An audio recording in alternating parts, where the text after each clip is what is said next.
Voltamos aqui, Anderson Armstrong, médico cardiologista e epidemiologista, atuante no combate ao Covid, também com outros dois médicos atuantes no combate ao Covid, Dr. Raimundo Jenner e Dr. Lúcio Flávio, Dr. Raimundo pneumologista, Dr. Lúcio hematologista, e ambos envolvidos na condução do meu próprio caso clínico. Agora vamos voltar falando sobre a fase 1 de infecção e de replicação viral do Covid. Ok. Seguindo o caso clínico, esse paciente, então, num domingo, ele começou a apresentar dor no corpo, fadiga, febre, baixa tolerância aos esforços, uma tosse seca eventual, parecia mais irritativa por uma dor de garganta discreta, e uma sensação de perda parcial do paladar e do olfato. Nesse primeiro dia, ele teve febres com temperaturas um pouco mais elevadas, ultrapassando os 38 graus. A partir do segundo dia, ele percebeu uma melhora discreta, com a febre passando a ficar mais subfebril, em torno de 37,5. Manteve os demais sintomas, exceto a perda do paladar e do olfato, que passou a ser total no segundo dia. No terceiro dia, ele não teve febres, mas teve calafrios. Ficava com aquela sensação de que da pirogênica, né? Aquela sensação de que vai ter febre, mas não chegava efetivamente a elevar a temperatura. Isso ficou no terceiro e no quarto dia. No quinto dia, ele começou a experimentar uma melhora. Eu queria começar, então, debatendo um pouco. A gente fala o Covid ele tem muitos sinais e sintomas, mas os sinais e sintomas eles não são específicos do Covid. Nada você diz, você tem isso, então você tem Covid. Não existe isso. Mas existem alguns que são mais prováveis de levar você a crer de que é um Covid e outros que são menos prováveis de levar você a crer de que é o Covid. Aí eu vou deixar para vocês assumirem aí essa primeira parte. Posso começar? Raimundo deve ter uma vivência maior, principalmente desses pacientes que o buscam como pneumologista, mas o que eu tenho visto assim, que um sinal, sintoma que praticamente deixa muito pouco provável o Covid é a presença de congestão nasal com coriza, aquele quadro de resfriado mais clássico. Eu estou vendo muito pouco. Na série de casos primeiramente descrita em Wuhan, eles descreveram com 6% só dos pacientes, né, tendo esse sintoma. Então, de fato, é o que a gente fica um pouco mais tranquilo em relação a pensar ser Covid. E, por outro lado, o que chama muito a atenção é a perda do olfato, a anosmia precoce. Esses pacientes, mesmo sem congestão nasal, mesmo sem um quadro de via aérea superior proeminente, eles referem muita anosmia. Tem uma residente nossa que teve Covid, foi engraçado que ela dizia que o teste mais sensível que ela fez foi cheirar o pote de café. Todo dia ela cheirava um pote de café. No dia que ela não sentiu o cheiro, ela fez o PCR positivo. Então, a sensibilidade do teste para anosmia. Então, são os sinais que me chamam mais atenção. Não sei se Raimundo tem algo a acrescentar. Os sintomas, eles estão pegando pacientes, pessoas assintomáticas, né? De fato, são sintomas gerais, são sintomas de virose. Você tem apresentações, né, normalmente são de vias aéreas, né, o tórax, você vai ter a febre. A febre talvez seja o sintoma mais comum de todas as estatísticas, de todos os casos que foram falados, né?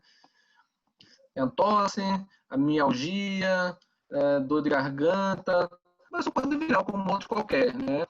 O calafrio é interessante, porque o calafrio, quando se for uma bactéria, eu falei que está fazendo bacteremia, a bactéria está circulando no sangue. Quando é a gripe comum, influenza, tem a fase de vermelha, quando você faz o calafrio. O Covid tem, né, calafrios, né, mas não é tão bem comprovado a viremia, né, embora tenha realmente uma percentagem bem pequena que consiga isolar o vírus no sangue, mas parece que não tem uma viremia tão documentada, tão bem documentada. Mas é engraçado que o calafrio também é uma constante nesses pacientes, apesar de não ter essa viremia tão bem documentada, né. De fato, parece que o nariz ele está passando a par, né? O nariz está passando a parte que realmente boa parte dos pacientes, né, não tem queixa nasal, né? Não tem queixa nasal mesmo, os confirmados, né? Aqueles que é aquela coisa, né? Tudo pode ser Covid. Então a pessoa está com alergia, tudo que o nariz pode ser Covid. Então até o nariz entupido também está no rol de suspeitos, né? O nariz entupido, pronto, pode ser Covid. Então, mas se você pega os pacientes confirmados, realmente o nariz ele parece estar passando distante. De fato, a perda do olfato, né, é quase um diagnóstico confirmado, é quase patognomônico na pandemia, né? Embora no passado, quando eu tive uma sinusite, também perdi o olfato, né? A minha sinusite perdeu o olfato também. Não é uma coisa que é só do Covid. Outras viroses também podem causar perda de olfato. É interessante, eu, como profissional de saúde, contraí, me indica durante minhas atividades como profissional de saúde, e pelo ciclo epidemiológico, pela apresentação, eu acabei transmitindo dentro da minha casa para minha esposa e meus 2 filhos. E é uma situação extremamente angustiante. Acho que é o medo maior de todos nós profissionais de saúde, né? E realmente causa um mal-estar muito grande você perceber que trouxe esse fardo para sua família. Mas as apresentações variaram muito dentro da minha casa. Então, minha esposa, por exemplo, não chegou a ter febre. Ela começou com queixas gerais, mal-estar, fadiga, não teve calafrios, não teve febre e veio apresentar perda do olfato e do paladar lá para o 4º, 5º dia de evolução. Já os meus filhos também tiveram apresentações distintas. Um teve 4 dias de febre, com um estado geral bom. O outro não teve febre, só cefaleia, dor no corpo, mal-estar.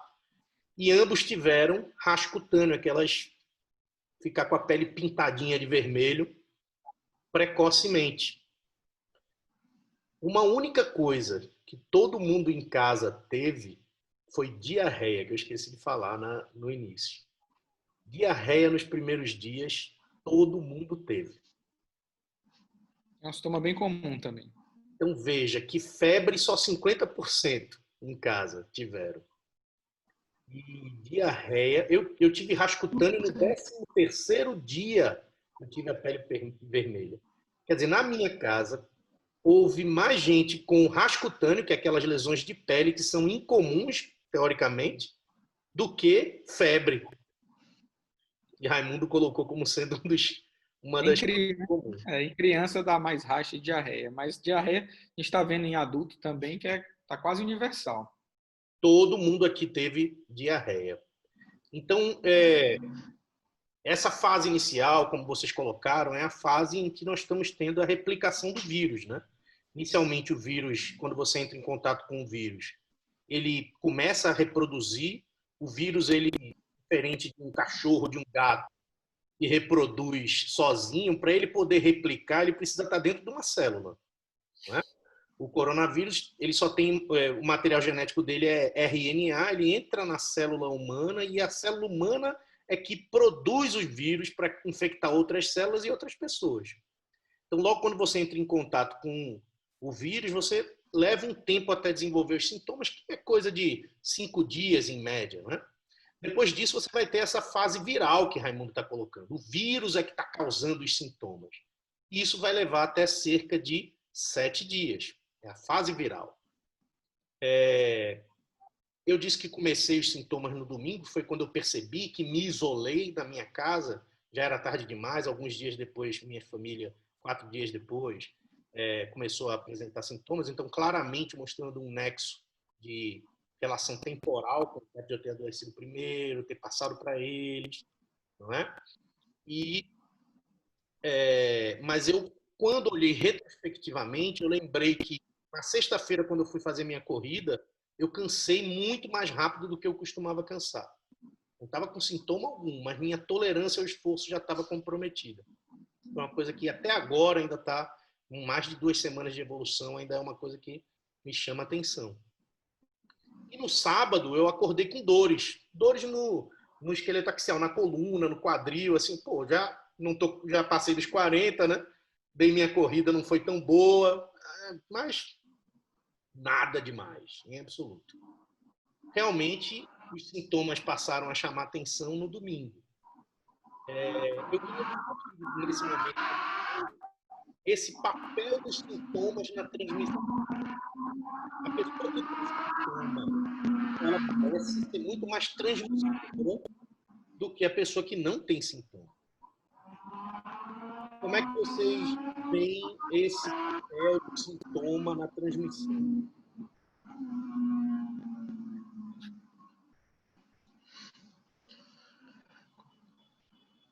Posso falar?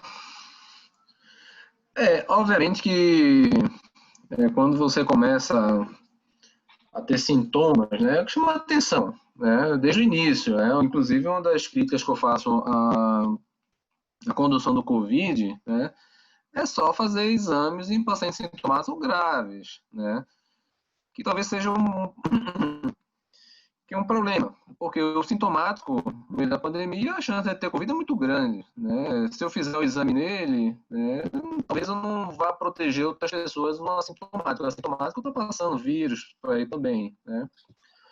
Mas voltando um pouco a sintomas, né? Se você pega, por exemplo, Nova York, o tempo, né, de sintomas ele foi um pouquinho menor do que os outros lugares. Não sei se houve uma mutação da cepa da Itália para Nova York, né, que houve realmente uma redução de tempo de sintomas até procura o sistema de saúde, né? Então, se você pega, o cara começou a ter sintomas, até a hora que foi internado foram 5 dias em Nova York e na Itália foram 7 dias, tá? O sintomático, como você falou, eu acredito, né, que ele tem uma carga viral maior, né? Embora também tenha outros, né, um trabalho interessante que ele pegou pessoas assintomáticas, quantificou a quantidade de vírus, né, fez a carga viral e pegou sintomáticos e a carga viral eram semelhantes, ou seja, ele propôs ali naquele trabalho que também os assintomáticos transmitiriam tanto quanto um sintomático, tá? Mas depois percebeu que, na verdade, os assintomáticos provavelmente têm uma carga viral menor e, consequentemente, talvez tenha menor transmissibilidade. Não estou dizendo aqui que eles não transmitem, pelo contrário, eles transmitem, tá? Talvez sejam eles os grandes responsáveis pela transmissão e da disseminação da doença, né? Os assintomáticos, que a gente pode falar também depois, tá? Mas os sintomáticos, de longe, é o que chama a atenção. É o que dá mais medo, é o cara que está com sintoma. Quem está com medo, quem tem medo, é que tem sintoma. Quem tem sintoma, não tem medo. O cara está andando por aí com tranquilidade e achando que está tudo perfeito. Agora, quem tem sintoma, o cara quer a precaução toda. Né? Você se isolou na sua casa. Né? Tem um colega também, tem um colega que ele foi, né, se isolou num quartinho lá, não via nem criança, cachorro, mulher, não via nada, né? Ficou isolado no quarto dele. Ele teve sintoma. Agora, se porventura tivesse o Covid sem sintoma, ele estaria dentro de casa, conversando mais de perto com as pessoas, né? Fazendo toda a rotina dele. Vou aproveitar o gancho. Então, você colocou inicialmente que, aparentemente, de uma forma geral, a transmissão ela vem se dando pelas gotículas, né? Então, a pessoa que é pouco sintomática, e aí eu chamo atenção para algumas evidências que estão surgindo, inclusive de que as crianças, talvez, elas têm um poder de transmissão aparentemente menor, né, do que os adultos. Talvez por elas serem menos sintomáticas respiratórias. Justamente por não tossir. Uma tosse aumenta muito o risco de você transmitir para alguém. Um espirro aumenta muito o risco de você transmitir para alguém. Então, para uma pessoa que esteja assintomática transmitir a outro, ele vai precisar de um contato mais íntimo, um beijo, de uma fala próxima por um período de tempo, de um abraço, não é verdade? Então, talvez para prevenir o contágio com do assintomático, medidas mais simples sejam efetivas. Manter 1 metro, 2 metros de distância, não é? Evitar abraços e beijos, a famosa etiqueta respiratória. A partir do momento em que a pessoa esteja com sintomas, aí, máscara, mesmo dentro de casa, isolamento, eu tenho tido esse tipo de recomendação geral. Como é que você vê isso aí, Raimundo, que começou falando sobre isso, e Lúcio? É isso, eu concordo com o que foi dito, que quando a gente pega os pacientes assintomáticos, existem dúvidas ainda, e tem alguns trabalhos recentes sendo publicados, por que essas pessoas, grande parte, até uma população considerável, não desenvolvem sintomas de Covid? Será se eles têm uma imunidade inata cruzada com outros coronavírus ou com outros vírus? Será que eles têm alguma alteração em receptor da enzima que invagina o vírus relacionada à ECA? Será que a carga viral que eles foram expostos foi menor? Enfim, a gente não sabe se ele é assintomático ou por fatores virais, seja por carga viral, seja por cepa, ou por fatores inatos, intrínsecos daquele hospedeiro. O fato é que quando eu estou assintomático, apesar de não ter os cuidados que o sintomático tem, como o Raimundo falou, eu tenho menos geração teórica de gotículas, aerosóis, como você bem disse. Então, talvez, para uma mesma carga viral, eu transmita menos estando assintomático do que sintomático. As crianças que inicialmente se achavam que, por ser todas quase assintomáticas, e óbvio, tem um contato íntimo entre si maior, abraça, beija, ninguém chega em casa e não abraça um filho e beija, seriam os potenciais vetores dessa infecção, e por aí fecha-se a escola primeiro, abre por último, mas talvez eles se mantendo tão assintomáticos, eles não transmitam tanto, e isso está caindo um pouco dessa ideia, mas eu acho que é isso. O sintomático deve transmitir mais porque gera mais gotícula e aerossol. Mas por que ele é assintomático? É por imunidade intrínseca ou porque é uma baixa carga viral que ele foi exposto? Aí é uma pergunta sem resposta, mais uma. Só um adendo em relação à criança, né? É porque, assim, quando você pega outras viroses, de pegar gripe, né, influenza, em criança tem uma importância muito grande na disseminação da influenza, né? Ela assintomática, ela adoece, né, e ela transmite para outros. Ela tem uma importância muito grande, né? O coronavírus não parece ter isso, né? Obviamente que a gente está importando muita informação de outros vírus, né, e transportando e fazendo isso como se o coronavírus pudesse fazer a mesma coisa, tá?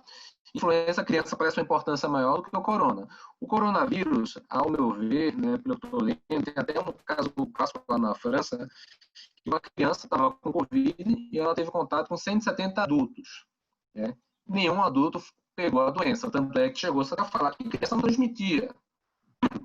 O que é uma coisa esquisita, porque os outros vírus a criança transmite. Não faz sentido só o coronavírus não transmitir. Mas a impressão que dá nessa história toda é que, com esse tempo todo, você pega os pacientes que estão internados no mundo, menos de 1% tem menos de 18 anos.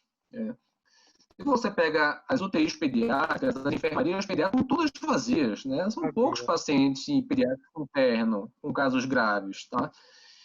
Então, a gente está transpondo, né, a influenza e jogando para o corona. A influenza a gente pode até discutir, realmente criança tem um papel fundamental nessa história toda. O corona não me parece ter, tá? Não me parece ter, mas aquela coisa, a gente criou muito essa expectativa do medo, da criança adoecer, né? Meu Deus, tá? Porque, enfim, a criança eu acho que está passando por essa pandemia, ainda bem que a gente tem filhos, mas que me parece que é um quadro meio à parte, né? Uma coisa é o adulto, né? O idoso, principalmente, né? As crianças normalmente são assintomáticas, os idosos, a impressão que dá que a maioria são sintomáticos. Tem até um relato lá britânico, né? Que a casa de repouso lá de idosos, 89% eram sintomáticos, né? Você pega, por exemplo, aquele porta-avião americano, Theodore Roosevelt, já a postagem era menor, né? São pessoas jovens, né? Militares jovens, então a porcentagem de sintomas era menor, a sintomas era maior do que os idosos, né? Então a impressão que eu tenho é que os jovens têm menos sintomas e os idosos têm mais sintomas. E a criança parece que é outra doença. a criança que adoece faz muito mais vasculite símile do que propriamente sintomas, falência respiratória, que a grave não é por pneumonia grave. Isso. É isto. O fato interessante, o Raimundo colocou, todos nós temos filhos, né, e estamos atendendo pacientes, e sempre fica esse medo, e realmente, como eu já coloquei, é bem complicado você transmitir para os seus filhos, mas eu tive uma conversa com eles no início, lá em março, assim, do tipo, vocês sabem que papai vai ter que se envolver nesse negócio, não tem como, né?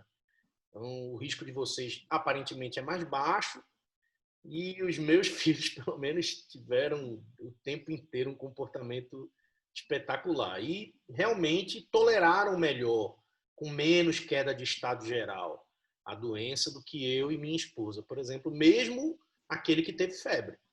Então, de forma interessante, como vocês falaram, vasculite, né, inflamação vascular parece ser algo mais proeminente nas crianças, enquanto... Infelizmente é raro. E é raríssimo, né? E enquanto nos adultos o medo maior são os quadros respiratórios. Agora, essa fase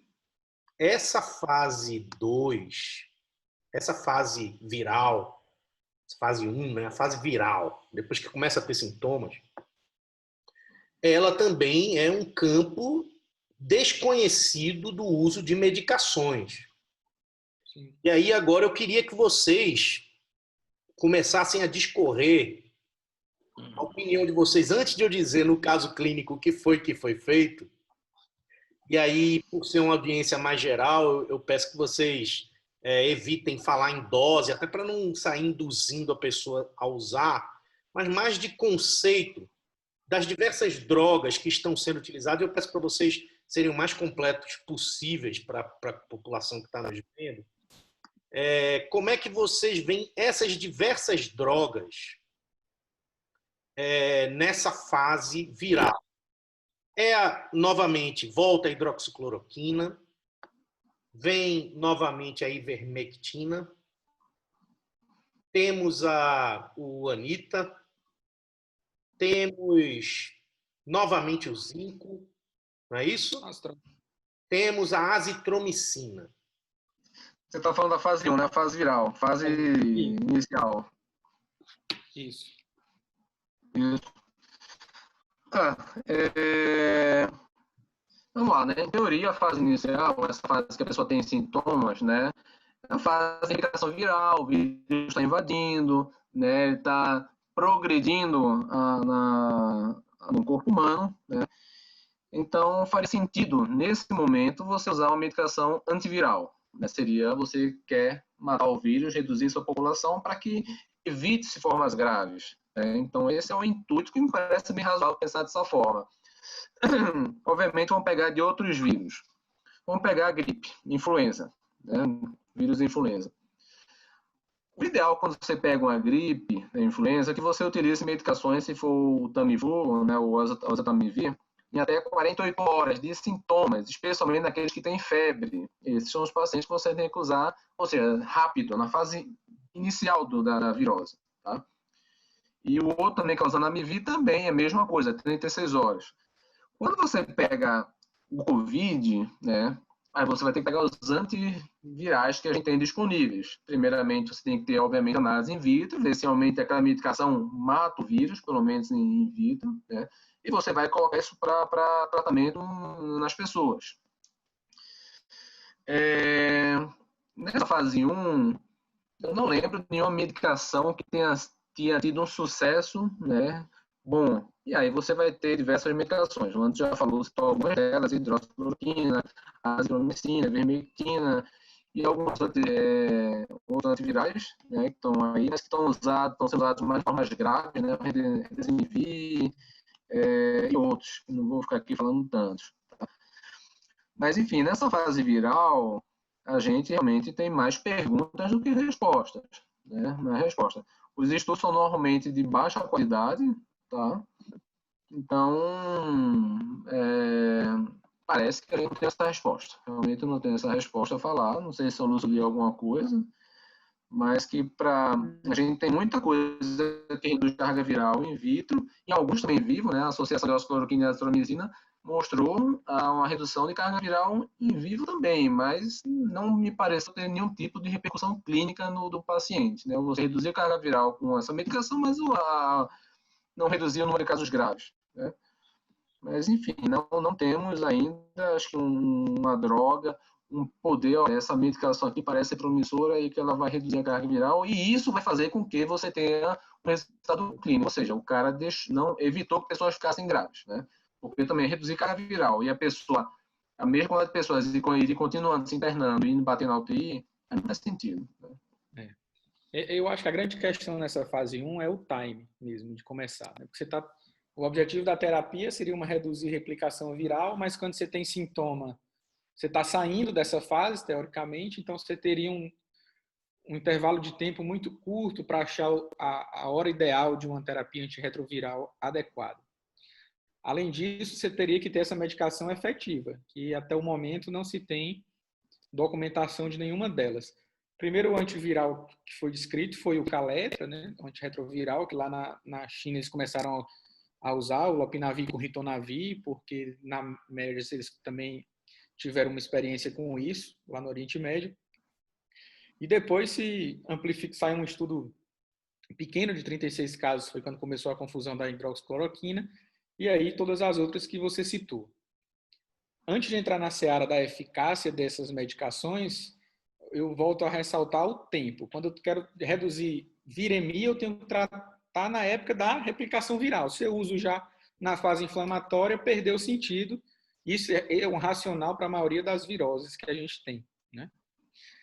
Então, esse é o primeiro ponto. O segundo ponto, quando eu vou droga a droga, a hidroxicloroquina, todos os estudos que melhorzinho desenhados, não pegaram essa fase. Saiu uma agora precoce, há 2, 3 dias de uso precoce lá em Michigan, mas é uso precoce do internamento, então não é uso precoce do sintoma, é quando o paciente interna já, então já é numa fase mais posterior, e depois a gente pode discutir esse estudo. Os que usavam o grande que praticamente derrubou a hidroxicloroquina na primeira onda, porque a hidroxicloroquina faz onda igual o Covid, né? Toda semana ela faz uma onda. E lá naquela primeira onda em Nova York não teve diferença, então os pacientes que usaram, que não usaram, não teve diferença. Mas volto a dizer, a gente não sabe se foi no tempo ideal, então não dá nem para dizer se a culpa é da droga ou se do tempo que ela foi introduzida. A azitromicina, até hoje eu me procuro entender qual é a lógica da azitromicina entrar para tratar Covid. Eu acho que ela entrou como diagnóstico diferencial, é uma adenofagia, dor de garganta, é muita gente para ver, toma azitro, porque se for bactéria está tratando. Eu acho que no começo o racional foi esse. A ivermectina, baseada em estudo in vitro, mas em vivo também a gente não tem esse dado, a dose é muito alta, como eu falei. E quando tem um paciente teimoso que quer usar, eu digo, use, pelo menos você está preparando para usar o corticoide lá na frente, né? Quando eu for precisar na fase 2 usar corticoide, você já está vermifugado. É a única... Então a gente acaba justificando o uso da ivermectina nesse sentido. As outras drogas, muito menos. Zinco, essas coisas, é que não tem muita evidência mesmo. Então, evidência a gente não tem. Primeiro, porque a gente não sabe o tempo ideal de começar a terapia, ela precede o sintoma na maioria das vezes, o uso adequado da droga. E segundo, porque nenhuma droga testada até então se mostrou benefício em progressão. Esse estudo que eu citei agora há pouco parece ter uma tendência, mas a gente tem uns detalhes dele que pode discutir lá na fase 2, caso queiram. Então, é interessante que no meu caso, eu parei para pensar, né? Na hora que eu percebi que eu tive perda de olfato, estava muito característico, eu estava muito seguro de que era eu lidando com paciente Covid, desde o finalzinho ali de março, início de abril, quer dizer, já vinham muitos meses sem que eu tivesse contraído.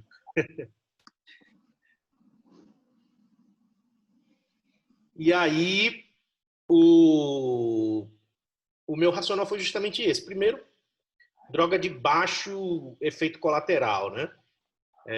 Ivermectina e anita são drogas que a gente usa antiparasitárias. E lá na frente, como o Lúcio colocou, na fase inflamatória, depois daqueles primeiros 7 dias que eu falei, de sintomas, 7 a 10 dias, muitas vezes a gente precisa usar corticoide em dose muito alta, e essas doses mais altas de corticoide podem favorecer que alguns tipos de parasitas proliferem, né? Porque diminui o sistema imunológico.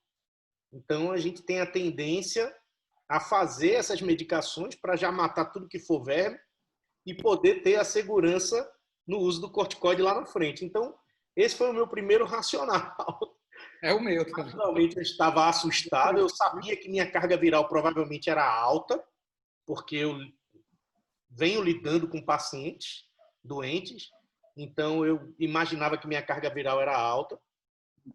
E aí eu comecei a usar a ivermectina e o anita. E como eu comecei a melhorar, e não tinha descartado a possibilidade da hidroxicloroquina, não.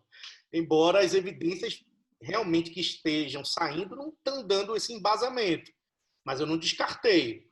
O que aconteceu é que, como eu comecei a melhorar, e a gente sabe que usar muita droga de uma vez não é desejável, porque você tem interações e amplia o risco de efeitos colaterais, quando você usa muita coisa de uma vez. Eu comecei a melhorar, eu não fiz uso da hidroxicloroquina, também não fiz uso da azitromicina. De forma interessante, minha esposa é médica também, cirurgiã vascular, pesquisadora, tem doutorado. Ela não teve febre, ela teve um quadro que foi uma apresentação mais leve, a gente conversou e ela não fez medicação alguma. Os meus filhos, como a gente já sabe pela história natural da doença, que costumam ter evolução favorável, são adolescentes, então também não fizeram uso de medicação alguma. Então você veja que, como eu coloquei lá no início, quem diz que sabe o que vai fazer, está mentindo, certo? Porque na minha casa não fizemos todo mundo a mesma coisa. E numa conversa e discutindo caso a caso e avaliando, pesando cada um dos prós e dos contras. Eu acho que esse, para mim, é a grande questão. E eu vou colocar aqui um caso para você. Eu sou referência no atendimento de pacientes com hipertensão arterial pulmonar aqui na nossa região. Eu tenho vários pacientes com hipertensão arterial pulmonar. O paciente que tem uma hipertensão arterial pulmonar é um paciente que já tem uma reserva biológica mais reduzida. Certo? Então, esse tipo de... Se a gente sabe, o que aparentemente acontece é que nessa fase 1, nessa fase viral, as medicações que venham a fazer algum efeito não parecem fazer um efeito milagroso. Se vier a ter algum efeito, vai ser um efeito pequeno. Então, para a população em geral, para os meus filhos adolescentes, não há uma justificativa para você pensar nisso. Se você pensa em usar, é mais naquelas pessoas que podem ter um potencial maior de complicação. Então, uma pessoa que tem hipertensão pulmonar, eu tenho tido uma tendência de ser mais permissivo no uso de medicações mesmo nessa fase. Então, é pesar o risco de base e, naturalmente, conhecer o paciente para saber o risco de complicação dessas drogas. E aí tomar uma decisão informada, batendo papo mesmo com o paciente. Seu risco é esse, você tem isso, seu sinal é esse, vamos usar isso nessa fase. Se não melhorar, a gente pode tentar associar e fazer de uma forma mais conversada. Eu não estou radical para lado nenhum, eu estou começando de cara, tentando com o paciente, dizendo, olha, essa doença começou em 2020 e na maioria das vezes a gente não tem uma resposta definitiva do que é o melhor ou não é o melhor. Então, o que eu sei é isso, e vamos tomar uma decisão do que vai ser feito. Certo? Essa tem sido a minha abordagem. Como é que vocês estão abordando os pacientes de vocês? Enfim, é começar fazendo, né? Começar com o paciente, falar dos riscos. Obviamente, acho que a tendência que o paciente tem é sempre de querer tomar alguma coisa, né? Mas, mais uma vez, né? A gente não tem embasamento para dizer, olha, para esse paciente aqui a profilaxia faz sentido, tem realmente um benefício comprovado, e para esse aqui não. Como a doença é uma doença que evolui de forma benigna, na grande maioria dos casos, algumas pessoas nem sabem que teve, outras pessoas vão fazer o diagnóstico, mas não vão ficar internadas, a minoria é internada e a minoria ainda vai bater na UTI, né? Então, a gente não tem essa Não sabe essa resposta, né? Se o paciente, mesmo pacientes mais idosos, né, que realmente são as pessoas mais acometidas, né? Existem alguns casos, né, principalmente em asilos, né, que os idosos, coitados, né, um pega atrás do outro com alta taxa de mortalidade, né? Talvez nesses pacientes seja razoável, assim, olha, vamos tentar fazer alguma coisa para segurar esse vírus e Deus sabe se realmente tem efetividade ou não, né? Tem uma droga que acho que foi pouco falada, nem sei se, porque na verdade tem uma droga que ela impede, na verdade, que o vírus penetre na célula. Só que aí você tem que pegar uma fase assim muito precoce, assim, o cara teve contato, tem que tomar medicação, né? Que eu acho que é o camostat, alguma coisa do tipo, que ele inibe a penetração do vírus na célula. Mas assim, a chance de você pegar nessa fase, assim, a fase antes, talvez profissional de saúde, sei lá, um contato bem mais próximo, sei lá, né? Vai saber. Mas, enfim, realmente é uma coisa para ser discutida, já que não tem evidência, vamos discutir com o paciente e pesar os riscos e benefícios. Na minha prática ambulatorial, meus pacientes de maiores riscos são os pacientes em quimioterapia, que a princípio está se mostrando não ser um grupo tão de risco assim. Mas o que eu converso com eles é abertamente, mas no sentido de toxicidade de droga, como muitos deles fazem poliquimioterapias ou imunossupressores ou imunobiológicos então, se associar mais uma medicação com uma interação incerta, talvez tenha um potencial maléfico superior ao provável benefício. Então, o que eu oriento mais a eles é intensificar as medidas ambientais mesmo, evitar o contato com suspeitos ou sabidamente confirmados, enfim, todos aqueles cuidados, uso de máscara, etiqueta respiratória, do que propriamente o uso contínuo de medicação. E em algumas medicações específicas e tratamentos mais crônicos para estabilidade de doença, a gente tenta, inclusive, adiar início de tratamento, retardar o que for possível de droga, até para ele não ir ao ambiente da clínica, não ir ao ambiente hospitalar, mas o uso de medicação para evitar que nesses pacientes de risco, para pacientes que são polimedicados, eu acho que a gente tem o outro lado da balança, que é a interação medicamentosa e o risco potencial dessas drogas, principalmente cardiotóxicos, né? Concluímos essa parte do nosso vídeo com Cardio Debug. Voltaremos com a discussão a respeito dos fatores relacionados à complicação dos casos de Covid. Agradecendo mais uma vez aí ao Dr. Lúcio Flávio Diniz e Dr. Raimundo Jenner